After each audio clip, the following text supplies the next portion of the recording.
Thank you, Madam Speaker. Madam Speaker, I rise tonight during the last week of the month of Ramadan, a holy time for Muslims the world over. I wish to recognise an important day that occurred over the weekend, March 15th, the International Day for Combating Islamophobia. March 15th marks the tragic anniversary of the Christchurch mosque attacks in New Zealand in 2019, where 51 innocent people lost their lives. As the then Prime Minister of New Zealand reflected, that quiet Friday afternoon has become our darkest of days, but for the families it was more than that. It was the day that the simple act of prayer, of practising their Muslim faith and religion, led to the loss of their loved ones' lives. Those loved ones were brothers, daughters, fathers and children. They were New Zealanders, they are us, and because they are us, we as a nation mourn them. For many around the world, March 15, 2019 was a horrifying wake-up call to our collective inaction against Islamophobia.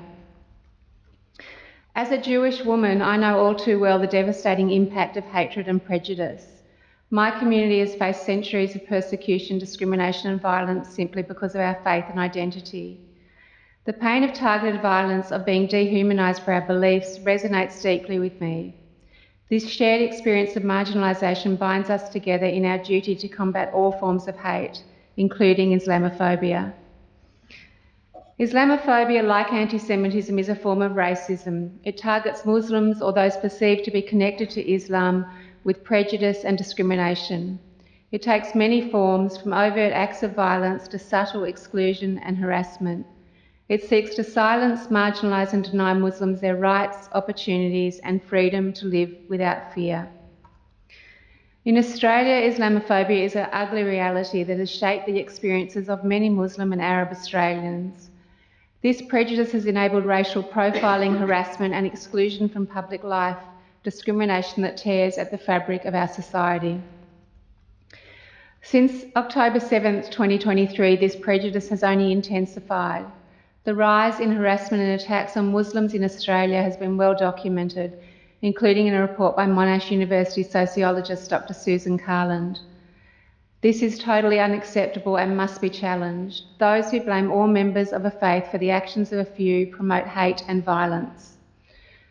So what does it mean to combat Islamophobia? Combating Islamophobia, like efforts to combat all forms of racial and religious discrimination, is not the responsibility of those who experience it alone. It's a collective duty. We must call out prejudice when we see it. We must listen to and support those who've been targeted. And more importantly, we must actively work to make our society safer, more inclusive and more welcoming for everyone. And this duty begins wherever we are. So for us, it begins here in this House through the words we use and the policies we support. As representatives of our community, we must lead with integrity and compassion, including here in this Parliament. We must all commit to doing better. This is not optional, it's our responsibility. In our communities, allowing Islamic and racist language to go unchecked emboldens prejudice and hate. And we cannot protect our communities if we fail to hold ourselves and others accountable for the words we use. This is a responsibility for all of society, and it includes friends, families, colleagues, members of this House and the media. Combating hate, though, is not just about opposition, it's also about celebration. We must celebrate and elevate the rich history of the contribution of Muslim communities in the Northern Territory and beyond. Muslims have been part of the Northern Territory's history for centuries. Over 300 years ago, Makassar traders from Sulawesi travelled to the Arnhem Land coast. They traded with Aboriginal communities, and this respectful and mutually beneficial relationship with Aboriginal people is a very early example in our country of cross-cultural exchange, one built on trust and cooperation.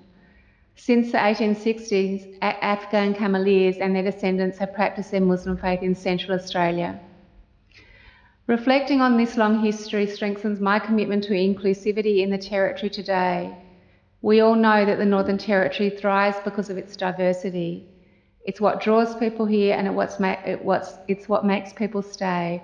Our vibrant culture, the art, the music, the comedy, the food, and the sense of community. Many of our Territorians, including the original inhabitants of this country, place high value on this cultural, linguistic, and religious diversity.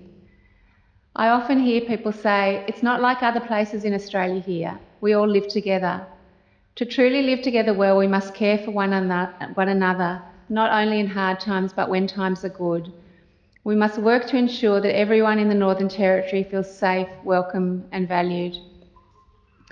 Madam Speaker, I commit to combating Islamophobia in both my work and my life, just as I commit to fighting all forms of discrimination. Hatred in any form threatens us all. To conclude, and on this solemn anniversary, my thoughts are with the families of the Christchurch victims. May they be cared for and may they find peace. Thank you.